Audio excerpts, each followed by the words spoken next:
اهلا بيكم. النهارده جايه اقدم لكم طبق فروت سلطات بطريقه سهله جدا وبسيطه وصحي كمان.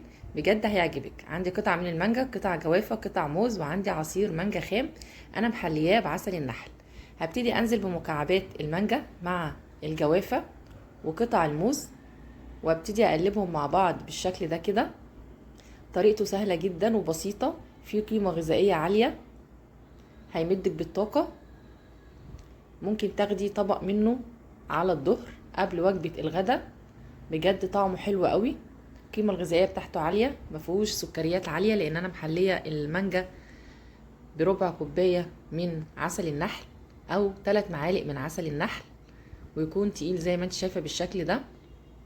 طعمه بجد تحفة، صحي جدا، السكريات بتاعته منخفضة، ينفع معاكي في الدايت كوجبة سناكس زي ما انت شايفة بالشكل ده. طريقته سهلة، طعمه بجد خطير. معاكي قناة مطبخ فوفا، لو اول مرة تشوفيني يلا اشتركي عندي وفعلي الجرس علشان كل جديد يوصلك باذن الله من وصفات مطبخ فوفا. احلى فروت سلطات، بجد طعمه تحفة. جربيه بطريقتي وان شاء الله هيعجبك. استنيني في وصفات تانية كتير. السلام عليكم ورحمة الله وبركاته.